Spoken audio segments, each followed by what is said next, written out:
시간에 우리가 함께 나눌 말씀은 하박국 2장 3절 4절, 히브리서 10장 38절 39절, 히브리서 11장 6절 이렇게입니다.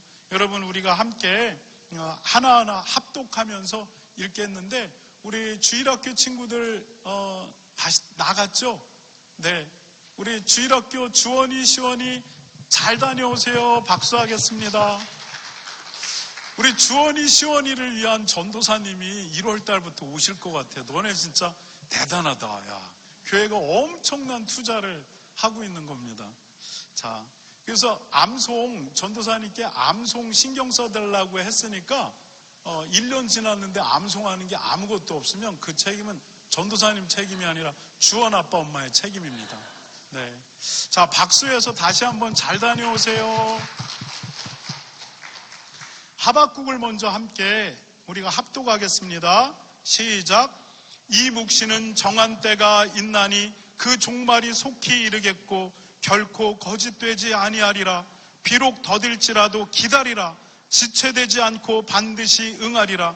보라, 그의 마음은 교만하며 그 속에서 정직하지 못하나 의인은 그의 믿음으로 말미암아 살리라. 아멘. 히브리서입니다. 시작. 나의 의인은 믿음으로 말미암아 살리라. 또한 뒤로 물러가면 내 마음이 그를 기뻐하지 아니하리라 하셨느니라. 우리는 뒤로 물러가 멸망할 자가 아니요 오직 영혼을 구원함에 이르는 믿음을 가진 자니라. 히브리서 11장 6절을 읽겠습니다. 시작. 믿음이 없이는 하나님을 기쁘시게 못하나니 하나님께 나아가는 자는 반드시 그가 계신 것과 또한 그가 자기를 찾는 자들에게 상 주시는 이심을 믿어야 할지니라. 아멘. 여러분,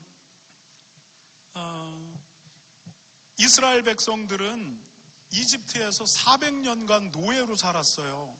그럼에도 불구하고 그들은 이집트를 떠날 생각을 하지 않습니다. 왜냐하면 이집트에 먹을 것이 있고 마실 것이 있기 때문입니다.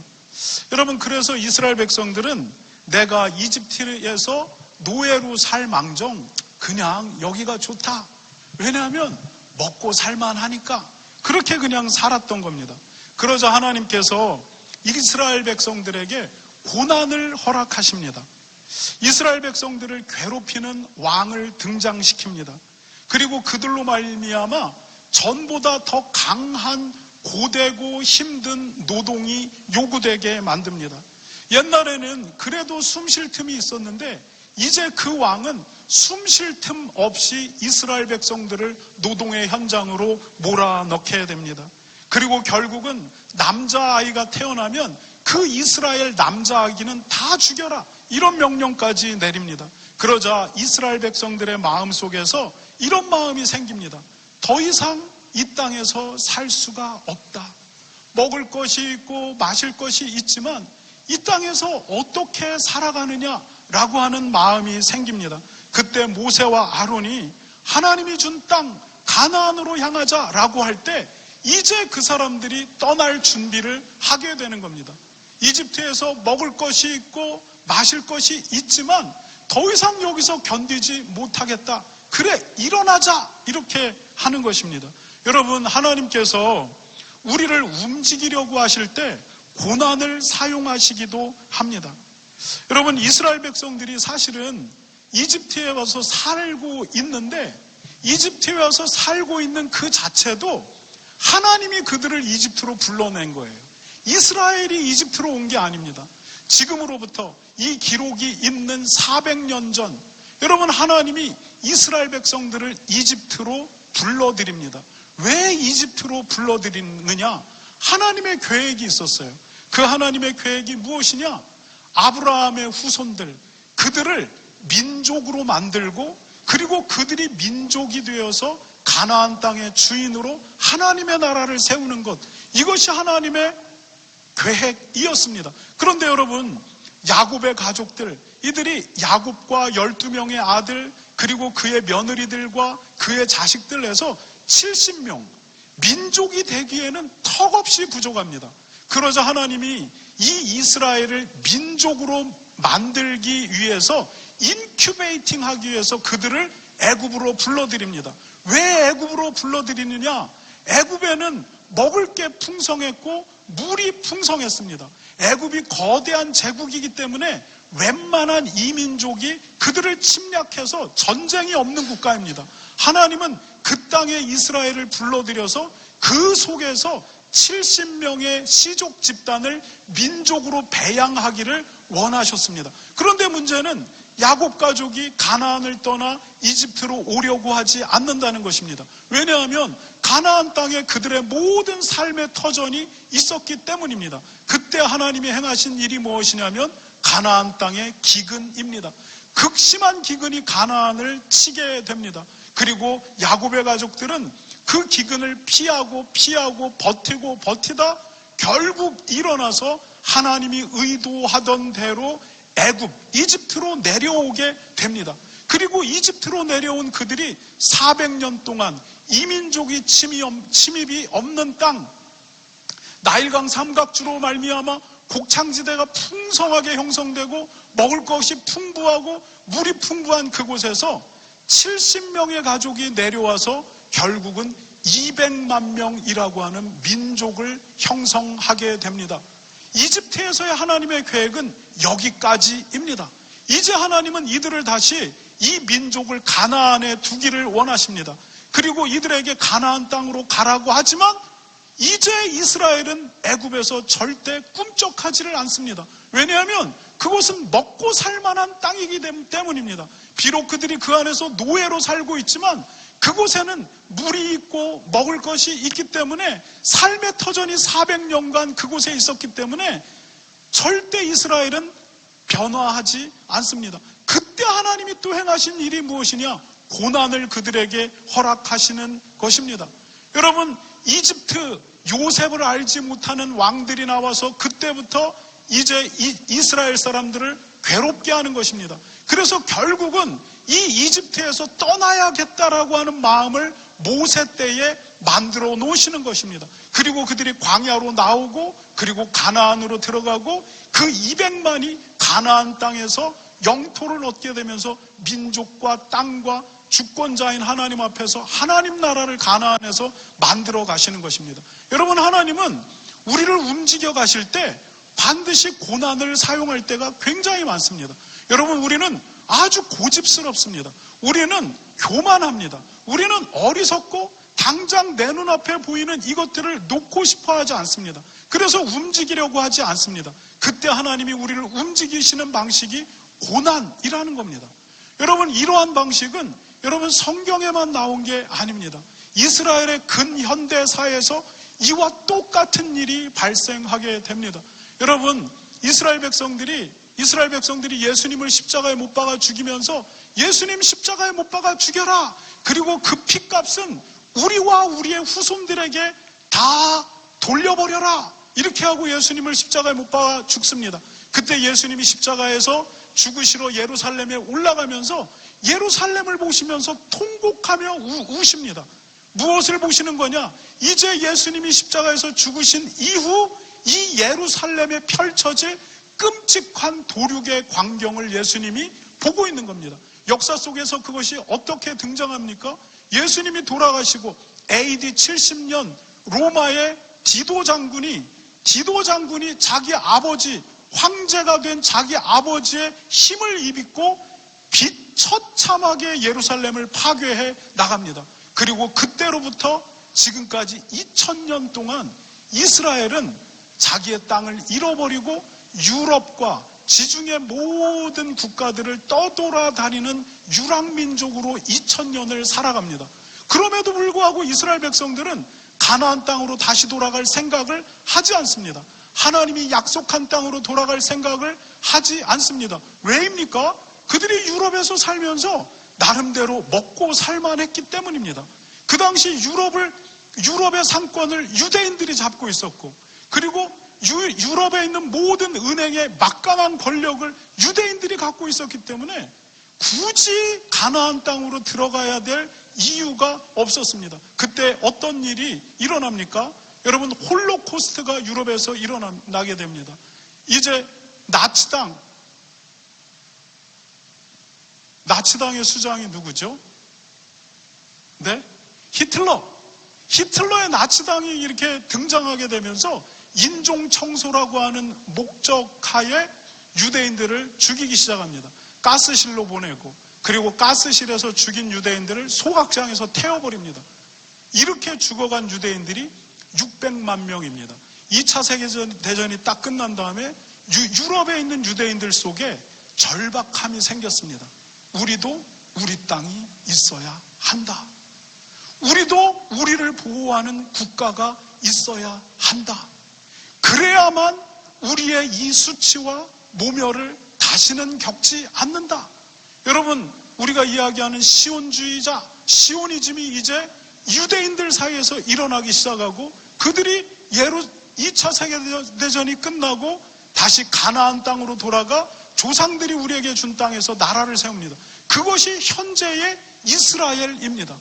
여러분, 하나님은 끊임없이 이스라엘의 역사 가운데 그들을 움직이시려고 하실 때 고난을 사용했습니다. 왜냐하면 고난을 주지 않으면 이들이 이 현재에 만족하기 때문입니다. 고난을 주지 않으면 고집스럽고 어리석고 지금 당장의 것에 집착하여 붙들고 있는 우리가 움직이지 않기 때문입니다. 그래서 하나님이 고난을 주시고 움직이게 만드는 것입니다. 여러분, 하나님이 여러분들의 삶도 이렇게 이끌 수 있다라고 하는 것입니다. 제가 보니까 여러분뿐만이 아니라 여기 앉아있는 여러분들도 웬만한 고난이 삶에 없으면 절대 여기에 앉아있을 분들이 아닙니다. 여러분, 하나님이 그냥 세상에서 먹고 살만하고, 그리고 세상이 재미있고, 얼마나 재미있습니까? 교회 오게 되는 그 순간부터 광야교회, 그야말로 광야입니다. 척박한 만나를 먹어야 되고, 하나님이 공급하시는 것들을 기다려야 되고, 조금만 잘못 생각하면 하나님이 뒤통수를 쳐서 고난 가운데로 들어가게 되고, 여러분, 결코 광야교회, 이 광야교회가 좋고 재미난 곳이 아닙니다. 그럼에도 불구하고 우리가 여기에 들어와 있는 이유는 하나님이 우리를 그렇게 움직이셨기 때문입니다. 하나님이 아니면 못 살 것 같아서 하나님께로 찾아서 오다가 보니까 광야교회, 교회를 이루게 됐고 여기에 앉아 있는 것입니다. 여러분, 이것이 하나님이 우리를 움직이시는 방식입니다. 여러분, 하나님이 우리의 삶의 터전을 다시 재편성할 때도 비슷한 방식을 사용하십니다. 하나님이 여러분에게 여러분을 움직이시려고 주시는 고난이 있는가를 분별하시는 여러분들이 되시기 바랍니다. 여러분, 그런데 아까 이야기했듯이 이스라엘 백성들이 애굽에서 나와서 광야로 들어가게 되죠. 광야로 들어갔다가 이 광야 생활 끝에 가나안으로 들어가게 돼요. 그런데 우리가 계속 말씀을 나누듯이 광야에 나와 있는 이 이스라엘 백성들, 하나님이 애굽에서 불러서 광야에 머물게 하는 이 이스라엘 백성을 성경은 그들을 광야 교회, 그들을 교회라고 부르고 있는 거예요. 그런데 여러분, 이 광야 교회하고 지금 우리가 앉아있는 이 신약 교회의 패턴이 지난주에도 얘기했듯이 아주 똑같습니다. 본질적으로 그 패턴은 똑같습니다. 여러분 앞에 이렇게 보시면 알겠지만 그냥 복습한다 셈 치시고 한번 다시 보면 여러분, 이스라엘 광야교회를 하나님이 어떻게 부르십니까? 그들을 애굽에서 부르시고, 신약교회를 어떻게 부르십니까? 그들을 세상에서 부르십니다. 광야교회는 양의 피로 구원하심을 입게 하시고, 신약교회에서는 예수님의 피로 구원하심을 얻게 하십니다. 광야교회에서 하나님은 홍해의 물을 넘어서 광야교회로 불러내시고, 신약교회에서는 침례를 통해 물을 통과해서 교회의 일원이 되게 하십니다. 광야교회에서 하나님은 결국 그들을 가나안으로 이끄시고, 신약교회에서 하나님은 결국 그들을 천국, 본질적으로 우리의 장막이 다 이 육신의 장막이 무너지면 가야 될 곳 천국으로 하나님이 우리를 이끌고 있다는 것입니다. 여러분, 지금 애굽을 넘어서 광야에 들어온 이스라엘 광야교회와 신약의 교회는 본질적으로 똑같은 패턴을 갖고 있습니다. 그리고 성경은 뭐라고 이야기하냐면 그러면 이 둘 중에 무엇이 본질이냐? 이 신약교회가 본질이라고 이야기하고 이 광약교회는 앞으로 일어날 본질적인 신약교회의 그림자다, 이렇게 이야기합니다. 이 구약의 그림자를 통해서 결국은 우리는 성취될 신약의 교회를 보게 된다, 이렇게 이야기하는 겁니다. 여러분, 그런데 이 광약교회와 신약교회, 이 두 교회를 흐르는 중심 원리 하나가 또 있습니다. 여러분, 그것이 무엇이냐면 그것은 믿음입니다. 광약교회와 신약교회, 이 두 교회의 중심 원리는 믿음이라는 것입니다. 우리가 다음 PPT를 보게 되면 이렇습니다. 다음 PPT를 보면 여러분, 광약교회는 믿음으로 양의 피를 문설주에 바릅니다. 신약교회는 믿음으로 예수님의 피를 마음의 문설주에 바르게 됩니다. 여러분, 광약교회는 믿음으로 홍해물을 지나갑니다. 신약교회는 믿음으로 침례를 행합니다. 광약교회는 믿음으로 광야로 광야를 인내합니다. 신약교회는 믿음으로 이 세상을 인내하면서 우리의 믿음을 지킵니다. 여러분, 그리스도인의 삶은 인내의 삶이에요. 왜냐하면 우리의 믿음을 지키려면 인내할 수밖에 없습니다. 이것이 그리스도인의 삶이에요. 나는 믿음을 위해서 인내하는 게 아무것도 없는 것 같아? 그렇다면 아직까지 우리가 큰 믿음의 세계 안으로 다 들어오지 않은 것일 수도 있어요. 성경은 뭐라고 얘기하냐면 무릇 경건하게 살고자 하는 자마다 고난을 받는다. 의인은 고난이 많다. 그러나 하나님은 그 모든 고난으로부터 의인을 구원하신다. 여러분, 우리가 그리스도인으로서 세상을 살려면, 믿음을 지키려면 인내할 수밖에 없어요. 그것을 믿음으로 인내하고 믿음으로 인내하는 겁니다. 결국 믿음으로 요단강을 넘어 가나안을 취하고 믿음으로 우리는 죽음을 넘습니다. 모든 사람들이 죽음이 두렵다라고 얘기합니다. 이 죽음이 나를 삼켜버리면 어떻게 되냐라고 말합니다. 그러나 그리스도인은 이 믿음으로 거대한 요단, 범람하는 요단, 이 죽음을 넘는 것입니다. 그리고 천국을 취하는 것입니다. 여러분, 광약교회와 신약교회의 중심 안에서 흐르고 있는 원리는 믿음이라는 것입니다. 그러면은 여러분, 믿음이라는 것이 도대체 무엇일까? 여러분, 믿음이 무엇입니까? 제가 베트남 쌀국수 먹으러 갈 때마다 어떤 사이즈 먹을 거냐고 얘기하면 당연히 내가 그리스도이니까 미디움으로 먹는다고 그래요. 네, 이게 웃는 분들은 이해하신 분들이에요. 여러분, 스테이크 그리스도인은 뭘로 먹어야 됩니까? 웰던? 아니면 레어? 아니면 미디움으로 먹어야 돼요. 여러분, 그리스도인은 사나 죽으나 믿음이에요. 여러분, 쌀국수 믿음으로 드시기 바라고요. 그리고 오늘 티몰튼 커피 믿음으로 먹었습니다. 여러분, 광약교회와 신약교회를 관통하고 있는 한 원리는 믿음인데, 그러면 믿음이라는 게 뭐냐는 거예요. 뭐냐는 거예요. 우리가 믿음이 뭐냐라고 할 때 굉장히 애매해요. 그러나 성경에서 이 믿음은 명확합니다. 애매하지 않습니다. 그 믿음은 뭐냐면 하나님의 말씀에 대한 믿음입니다. 하나님의 언약에 대한 믿음입니다. 여러분, 그럼 여러분 중에 난 하나님이 나한테 말씀하신 적이 없고 하나님이 나에게 약속하신 적이 없는데요, 이렇게 말하는 분이 있어요. 저도 그런 거 들어본 적이 없어요. 그런데 우리에게 하나님이 말씀하신 게 있고 약속한 게 있어요. 그게 뭡니까? 성경입니다.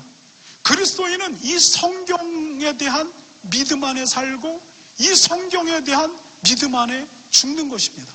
여러분, 그리스도인의 믿음의 대상은 이 성경입니다. 성경이 우리에게 하나님의 약속, 하나님의 말씀이라고 하는 인포메이션을 다 주게 됩니다. 그리고 그 인포메이션을 다 들어봤더니 make sense. 그리고 내가 믿기로 결심하는 겁니다. 여러분, 그리스도인의 믿음은 하나님의 말씀, 그분의 약속, 성경이 기록되고 있는 기록하고 있는 모든 것들, 약속하고 있는 것, 그것에 대한 믿음입니다. 우리가 믿음을 둔다는 건 그 말씀에 대해서 우리의 믿음을 두는 것입니다. 여러분, 그런데 그 믿음이 여러분 이 두 교회의 원리입니다. 여러분, 하나님이 이스라엘 백성들에게 뭐라고 말씀하셨냐면, 야, 문설주에다가 양의 피 발라, 이렇게 말씀하셨고, 이스라엘 백성은 그거를 믿었고 문설주에 양의 피를 발랐고 살았습니다. 여러분, 신약교회에서 예수님이 성경을 통해 뭐라고 이야기하냐면, 예수님의 피가 우리의 죄값을 대속한 피다라고 성경은 이야기해요. 이게 구약과 신약이 줄기차게 말하고 있는 건데, 예수님이 왜 십자가에서 피를 흘렸어요? 왜 예수님이 두들겨 맞았어요? 예수님이 왜 그 험하다라는 채찍에 맞고, 왜 예수님이 마지막에 옆구리에 창을 찔러서 물과 피를 다 쏟아내고 죽었어요? 성경은 뭐라고 이야기하냐면, 그 피가 우리의 죄값을 우리 대신 치르는 피다라고 말해요. 이것을 성경의 용어로 대속, 속량이라고 이야기하는 겁니다. 여러분, 이 대속과 속량의 원리, 이것은 구약과 신약에서 예수님이 하나님이 끊임없이 우리에게 말씀하시는 거예요. 이 피가 아니면 죄가 속죄될 수 없다라고 하는 겁니다. 여러분, 구약의 레위기가 제사의 원리를 이야기하는데, 제사의 원리에서 뭐라고 이야기합니까? 피는 생명이라고 이야기합니다. 그리고 죄의 싹은 사망이라고 합니다. 그러니까 죄의 싹으로 결국은 피를 흘리게 된다라는 말입니다. 여러분, 그리고 예수님이 십자가에 죽으시면서 이 피가 우리의 죄값을 대속하는 피라고 끊임없이 선언합니다. 여러분, 이 양의 피 문설주에 바르면 너네 살아 라고 하나님이 말씀하셨기 때문에 이스라엘 백성들이 믿었고 양의 피를 문설주에 바릅니다. 여러분, 예수 그리스도의 이 십자가의 피가 온 인류를 향한 대속의 피, 죄값을 대신 치르는 피, 이 피를 마음의 문설주에 바르면 다가올 심판은 없어. 이게 하나님의 말씀입니다. 여러분, 이 말씀에 우리의 믿음을 두고 이제 그리스도인은 살아가는 것입니다. 이 믿음으로 광야 안으로 들어가는 거고, 이 믿음으로 광야를 인내하는 거고, 이 믿음으로 두려운 죽음을 넘어가는 거고, 이 믿음으로 결국 가나안을 취하듯 하나님 나라를 취하는 것입니다. 여러분, 이것이 믿음입니다. 성경은 이 믿음에 대해서 하나님이 약속하신 이 약속과 말씀을 향한 믿음에 대해서 끊임없이 성도들에게 믿어라! 믿어야 한다! 믿어야만 산다! 이렇게 이야기하시는 겁니다. 여러분, 하박국서 2장 3절 4절은 우리에게 이렇게 말합니다. 우리가 한번 함께 읽겠습니다. 시작! 묵시는 정한 때가 있나니 그 종말이 속히 이르겠고 결코 거짓되지 아니라. 비록 더딜지라도 기다리라. 지체되지 않고 반드시 응하리라. 보라, 그의 마음은 교만하여 그 속에서 정직하지 못하나 의인은 그의 믿음으로 말미암아 살리라. 여러분, 하박국이 이렇게 이야기합니다. 하나님이 하박국에게 말씀하셨습니다. 그것이 하나님이 말씀하신 거고 약속하신 것이에요. 그런데 이 묵시, 하나님이 말씀하신 이 묵시는 속히 이루어진다. 결코 거짓되지 않는다. 흔들릴 것도 없어. 의심할 것도 없어. 이건 반드시 성취되는데 그렇게만 알고 있어. 비록 더딜지라도 기다려라. 그것이 그런데라고 하는데 왜 안 되는 거야? 우리가 생각하기에 더딘 것 같고 안 될 것 같지만 기다리라. 지체되지 않고 하나님의 말씀은 반드시 응한다. 의인은 그의 믿음으로 말미암아 결국 산다. 이렇게 말하는 겁니다. 여러분, 히브리서 10장 36절 39절은 이렇게 말합니다. 함께 읽겠습니다. 시작! 나의 의인은 믿음으로 말미암아 살리라. 또한 뒤로 물러가면 내 마음이 그를 기뻐하지 아니하리라 하셨느니라. 우리는 뒤로 물러가 멸망할 자가 아니요 오직 영혼을 구원할 믿음에 이르는 믿음을 가진 자니라. 여러분, 히브리서에서 히브리서 기자가 이렇게 이야기합니다. 의인은 결국 믿음으로 산다. 여러분, 믿음으로 사는 사람이 의인이에요. 하나님이 약속하셨으니까 그걸 끝까지 기다리는 겁니다. 그 기다림 끝에 그는 사는 겁니다. 여러분, 심판이 어디 있어? 예수님이 오시는 게 어디 있어? 죽음 이후에 사람이 한 번 죽는 것은 하나님의 정한 이치이지만 그 이후에 심판이 있다. 에이, 그게 뭐야? 그러나 아니에요. 이 말씀에 믿음을 두고 이 믿음으로 결국 산 그가 결국 산다는 거예요. 심판에 이르지 않는다라고 말하는 것입니다. 여러분, 의인은 그 믿음에서 뒤로 물러나지 않는다라고 말합니다. 이 믿음을 포기하지 않는다라고 말합니다. 뒤로 물러나서 침륜에 빠질 자가 아니고 이 믿음을 지켜서 영혼을 구원함에 이르는 사람들, 의인은 그 믿음으로만 산다, 이렇게 말하고 있는 겁니다. 히브리서 11장 6절에서 하나님은 이렇게 우리에게 말씀합니다. 함께 읽겠습니다. 시작. 믿음이 없이는 하나님을 기쁘시게 하지 못하나니 하나님께 나아가는 자는 반드시 그가 계신 것과 또한 그가 자기를 찾는 자들에게 상 주시는 이심을 믿어야 할지니라. 여러분, 하나님이 뭐라고 이야기하냐면 믿음이 없으면, 이 믿음이 뭡니까? 하나님의 말씀, 하나님의 약속에 대한 신뢰, 이 믿음이 없는 사람은 하나님 기쁘시게 할 수 없다. 하나님께 나가려고 하냐? 그러면 그 하나님이 살아계신 것과 그 하나님이 우리에게 말씀하신 것을 반드시 지킨다라고 하는 것, 이것을 믿고 나가야 한다. 결국 그가 하나님으로부터 상을 받는다, 이렇게 말하는 것입니다. 여러분, 믿음에서 뒤로 물러나지 않는 여러분들이 되시기 바랍니다. 여러분, 하나님께서 우리에게 성경을 통해 말씀하시는 바가 무엇입니까? 예수님의 피가 대속의 피라는 것입니다. 그 예수 그리스도의 피를 우리 마음의 문설주에 바른 사람, 그 사람들이 구원에 이른다라고 하는 것입니다. 여러분, 이 믿음 안에 견고하게 서는 것이 교회입니다. 여러분 안에 이 믿음이 있으시기를 바랍니다. 그런데 여러분, 하나님은 우리의 믿음이 자라나기를 원하십니다. 여러분, 이것이 우리가 기억해야 할 광야교회 가운데 아주 중요한 원리 중 하나입니다. 여러분, 믿음이 자란다는 것은 무엇일까? 저는 이렇게 표현합니다. 수동적인 믿음에서 능동적인 믿음으로의 전환입니다. 여러분, 수동적인 믿음은 무엇입니까? 그냥 주어진 믿음입니다. 하다가 봤는데 나한테 그냥 들어와 있는 믿음, 이것이 수동적인 믿음입니다. 여러분, 그런데 적극적인 능동적인 믿음은 무엇입니까? 내가 붙드는 믿음입니다. 내가 붙드는 믿음.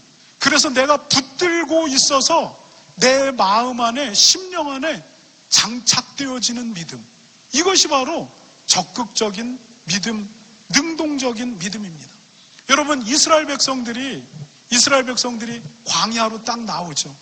이스라엘 백성들이 구원되어서 광야교회로 딱 나오는데, 이때까지의 믿음, 이스라엘 백성들의 믿음으로 광야교회로 나온 게 아니에요. 그냥 그들에게 그 믿음이 주어졌어요. 여러분, 이 피를 문설주에 바르면 산다라고 하고 모두가 바르니까 그래 하고 어쩌다가 양의 피 문설주에 함께 발라요. 그리고 이제 광야로 가자 해서 하고 따라 나섰는데 눈앞에서 이제 한번 다음 슬라이드를 보는 것처럼 눈앞에서 홍해물이 갈라지는 겁니다. 여러분, 이거 홍해물이 갈라지니까 들어가서 이제 들어간 겁니다. 그리고서 와봤더니 이제 광야교회가 시작된 겁니다. 여러분, 이스라엘 백성들의 이 믿음은 수동적인 믿음이에요. 그냥 어쩌다가 주어진 믿음이에요. 그러나 하나님은 우리가 이 믿음 안에만 머물러 있기를 절대 원하지 않으세요. 하나님은 성경의 원리를 보세요. 하나님은 이제 우리가 적극적이고 능동적인 믿음, 하나님을 믿는데 그냥 어쩌다가 부모님 따라서 교회 다니고 이렇게 하다가 어떻게 생긴 믿음이 아니라 이제 내 믿음, 내가 내 믿음이라고 말할 수 있는 그 믿음으로 나아가기를 원하세요. 여러분, 예수님이 끊임없이 너의 믿음이 너를 구원한다 라고 말하세요. 내 믿음, 여러분의 믿음, 그 믿음으로 하나님이 나아가기를 원하세요. 그래서 하나님이 이제 이스라엘을 광야로 딱 끌어놓습니다. 그때부터 이스라엘은 자기의 믿음을 갖지 않으면 결코 광야를 통과할 수 없는 상황에 놓이게 됩니다. 여러분, 홍해를 지나 나올 때까지는 하나님이 그냥 다 해주는 믿음이에요. 근데 광야에 딱 들어서는 순간 먹을 게 없습니다. 마실 물이 없습니다. 그리고 아말렉이라고 하는 민족은 끊임없이 이스라엘 뒷꼬리를 쫓아다니면서 이스라엘을 계속 물어뜯습니다. 그리고 여러분, 하나님이 준다라고 약속한 가나안 땅은 너무 먼 얘기 같아 보입니다. 이 광야에서는 이제 하나님이 이스라엘 백성들을 훈련하시는데 그들의 믿음을 갖는 것을 훈련하는 겁니다. 어떤 믿음입니까? 하나님이 이 광야에서도 우리 먹이시고 입히신다는 믿음. 그래서 불평하지 않는 겁니다. 그래서 어떤 문제에 봉착하면 해결점을 찾는 겁니다. 그러나 많은 이스라엘 백성들이 불평하고 좌절하고 어떤 사람은 돌아가야 된다, 애굽으로 돌아가야 된다라고 말합니다. 여러분, 끊임없이 하나님이 그들을 이끄시면서 그들의 믿음을 요구하십니다. 하나님이 그 믿음으로 나갈 때 반석에서 물이 터져 나오게 하시고 쓴 물이 단물로 바뀌게 하시고 고기를 먹을 수 없는 그들에게 서풍을 불어서 메추라기 떼가 지중해에서 확 몰아와서 그들 앞에 내리게 하시고 그리고 하늘에서 만나가 내리게 하십니다. 하나님은 결코 사람이 생존할 수 없는 그 광야에서 이스라엘 백성들을 그냥 두지 않습니다. 그러면서 끊임없이 이스라엘 백성들에게 요구하는 건 뭐냐면 이 하나님의 선하심과 보호하심과 약속하심을 믿으라는 겁니다. 그리고 결국 하나님이 약속하신 이 가나안 너희들이 취할 수 있다라는 믿음을 스스로 가지라고 말하고 있는 겁니다. 그런데 여러분, 이제 그들에게 그 믿음을 보여야 하는 시험 무대가 펼쳐집니다. 그게 어디입니까? 가데스바네아입니다. 하나님이 2년 동안 이스라엘 백성들을 광야에서 딱 끌고 가데스바네아, 하나님이 준다는 가나안 땅이 보이는 그 앞에 딱 세우고 그들에게 묻습니다. 이 땅 취할 수 있냐 없냐 묻습니다. 여러분, 취할 수 있습니까 없습니까? 하나님이 준다고 약속했기 때문에 당연히 취할 수 있습니다. 그런데 이스라엘의 대답은 무엇입니까? 그거 취할 수 없다입니다. 왜냐하면 하나님의 약속은 다 둘째치고 가나안 족속이 강하다는 겁니다. 그들 앞에서 우리는 메뚜기 같다는 겁니다. 그들에게는 철병거가 있다는 겁니다. 그런데 우리는 아무것도 없다는 겁니다. 그렇기 때문에 우리는 가나안에 못 들어간다라는 것입니다.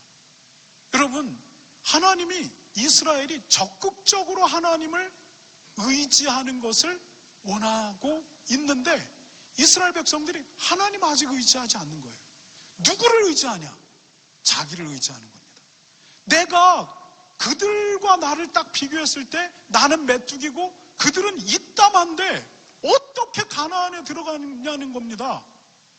그들은 철병거로 딱 무장을 하고 있는데 지금 군대도 제대로 조직되어져 있지 않은 이 노예로 살던 이스라엘이 어떻게 이들과 싸우냐는 겁니다. 이스라엘은 끊임없이 자기를 의지하는 겁니다. 적극적으로 하나님을 의지하지 않는 것입니다. 여러분, 이것이 무엇이냐면 하나님이 예수 그리스도의 피로 말미암아 너희가 천국으로 간다라고 말했는데 인간은 끊임없이 아니 헌금 나 요거밖에 못 드리는데, 아니 나는 어제도 죄에 넘어졌는데, 나는 율법에서 행하라는 목록이 이렇게 있는데 난 그거에 깜도 안 되는데, 이러고 얘기하면서 난 못 들어간다. 야, 그게 뭔 복음이냐? 야, 그런 게 어딨냐? 세상에 그런 게 어딨냐? 라고 얘기하는 겁니다. 끊임없이 하나님의 약속을 의지하지 않고 자기에게 있어서 믿음의 근거를 계속 찾는 겁니다. 내 마음은 더러운데, 어제도 나는 우울했는데, 어제도 나는 지저분했는데, 하나님이 아니라고, 예수 그리스도의 피로 말미암아 천국으로 들어가는 거라고 이야기하는데 끊임없이 내 능력 안에서 믿음의 근거를 찾다 보니까 못 간다. 야, 그리고 그런 게 어딨냐. 그리고 믿음을 포기해버리는 겁니다. 하나님이 이스라엘 백성들에게 그럼 다시 뺑뺑이. 그런다고 하나님 포기하지 않습니다. 하나님은 자기가 택한 자기의 백성을 끝까지 몰고 가십니다. 다시 뺑뺑이. 신광야, 바람광야를 이제 38년간 뺑뺑이 돌리면서 하나님이 어떤 분인지 다시 보여줍니다. 그리고 다시 가데스바네아를 지나 모압 평지에 딱 세웁니다. 야, 다시 묻겠다. 들어갈 수 있어 없어? 그때 이스라엘 백성들의 답이 뭡니까? 들어갈 수 있습니다. 왜? 너의 힘의 근거에서? 아니요, 하나님의 힘의 근거에서요. 들어갈 수 있습니다. 하나님이 말씀하셨고 하나님이 약속했기 때문에 당연히 들어갑니다. 내 모습과 아무 상관이 없습니다. 이렇게 고백합니다.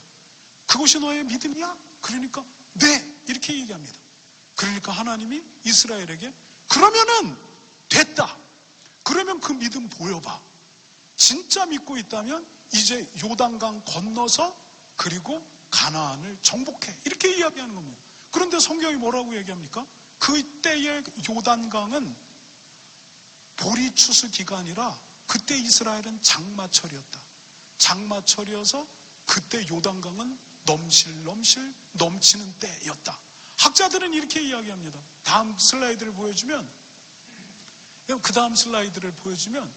여러분, 이게 요단강이죠. 그런데 그 다음 슬라이드를 한번 보여주세요. 여러분, 이스라엘 땅의 건기, 비가 안 올 때 요단강은 30m에 1m 정도 폭. 이게 지형을 보니까 옛날에 그런 거예요. 여러분, 지금은 이거보다 더 좁아서 또랑이에요. 왜냐하면 이스라엘 북부에 댐이 건설되어 있어요. 여러분, 그런데 옛날에 30m 폭에 1m 수심, 이게 건기입니다. 이게 몸에 꺼두는 시기가 아닐 때는 이게 요단강은 이 상태인데, 이제 우기가 시작이 되면 이제 1.6km의 강폭에 3, 4m의 깊이로 요단강은 바뀌어버립니다. 그런데 하나님이 네, 들어갈 수 있습니다. 우리의 힘의 근거가 해서가 아니라 하나님의 힘의 근거에서요. 그러니까 요단강 넘어봐. 그러는데 그때 언제 넘으라고 얘기하냐면 건기 때 넘으라고 이야기하지 않고 이 우기 때 넘어가라는 겁니다. 그리고 하나님이 또 뭐라고 얘기하냐면 홍해를 넘을 때에는 모세가 지팡이로 딱 이렇게 하니까 홍해가 갈라졌어요. 그리고 뒤따라오던 모든 애국 군대는 거기에 들어왔다 하나님이 다 수장시켜줬어요. 하나님이 숟가락으로 하나님이 밥을 짓고 요리를 하고 숟가락으로 떠서 다 먹여줬어요. 그런데 하나님이 이제 요단을 건널 땐 이렇게 이야기하는 겁니다. 슬라이드 위로 올라가 보도록 하겠습니다. 이제 요단강 너희들이 넘는데 그냥 넘는 게 아닙니다. 너희들이 요단, 넘실거리는 이 요단에 나를 정말 신뢰하면 발을 담그라는 겁니다. 몸을 집어넣으라는 겁니다. 몸에 꺼두는 시기에 요단이 범람하여 강둑이 넘치고 있는 그곳에 넘실거리는 곳에 몸을 담그라는 겁니다. 그리고 이스라엘 백성들은 담굽니다. 그러자 요단이 흐르던 쪽에서부터 끊어져서 이제 물이 마르기 시작합니다. 그리고 하나님이 홍해를 건널 때는 그들을 뒤쫓아오던 모든 이집트 군대를 다 그냥 알아서 처리해줬어요. 그런데 하나님이 이제 나 믿습니다. 내가 한 번만 더 나를 믿어야 될 이유를 사인으로 보여줄게. 그게 뭐냐면 여리고야. 내 말 들어봐. 내 말 듣고 여리고 하루에 한 바퀴 돌고 7일째 되는 날 7바퀴 돌고 마지막에 소리쳐. 그러면 이 여리고 무너진다. 이 난공불락의 여리고, 절대로 사람이 무너뜨릴 수 없는 여리고, 하나님이 말씀하신 대로 약속하신 대로 됐는데 무너져 내립니다. 그리고 이스라엘 백성들이 봤지? 이 사인 봤지? 이제 너희에게 너희의 믿음을 보여봐. 너희의 믿음인데 너희들이 성벽을 넘어가. 그 안에 뭐가 기다리고 있을지 몰라서 두렵지. 그래도 나를 의지해서 성벽을 넘어가. 그리고 칼과 칼이 탕탕 마주치는 이 피비린내 나는 전쟁을 시작해. 두렵지. 내가 너희와 함께 할 거야. 너희들이 정말 나를 믿는다라고 한다면 이 적극적인 믿음, 이 말씀을 향한 능동적인 믿음, 이 믿음 보여봐. 이 믿음으로 결국 가나안을 취하는 거야. 이렇게 말씀하시는 겁니다. 여러분, 교회는 교회는 믿음으로 시작해서 믿음으로 인내하고 결국 믿음으로 가나안을 취하는 공동체입니다.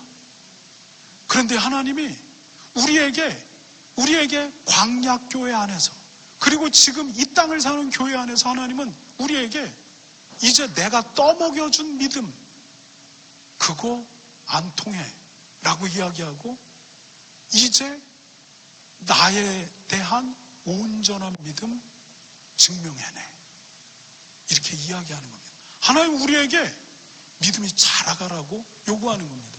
여러분, 옛날에 은혜와 평강교회 개척할 때 뭐 정신이 없었어요. 어떻게 정신이 없냐면 하나님이 마치 저희 가정의 삶을 손바닥 뒤집듯이 1년 개척을 결심한 그 순간부터 다 뒤집어 놓는 거예요.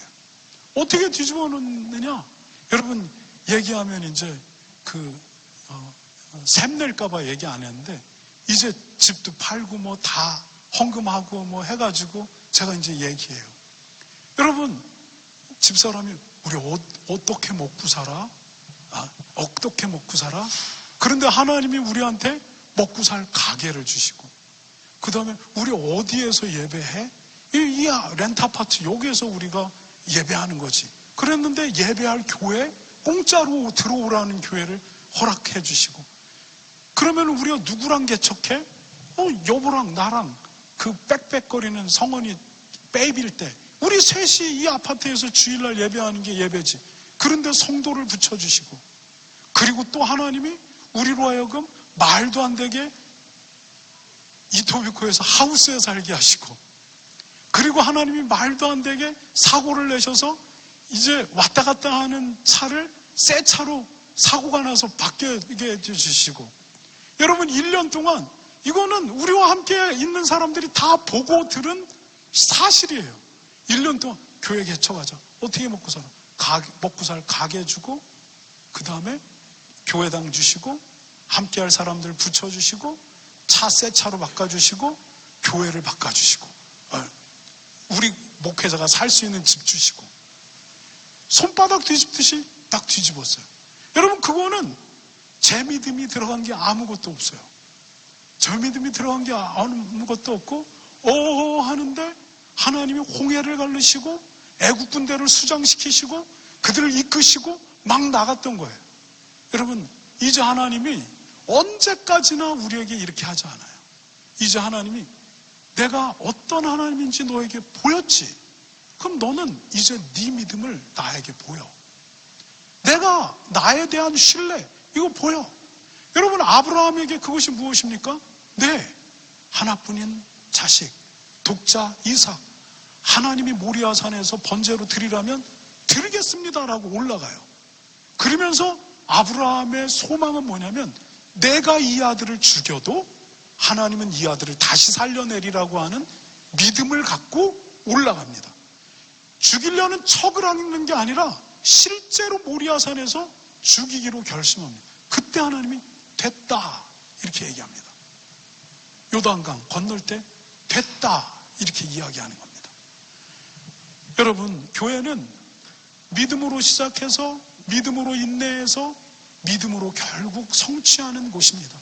그리고 하나님은 우리에게 그 믿음, 자라나는 믿음을 원하고 있다는 사실을 기억하시기 바랍니다. 이 시간에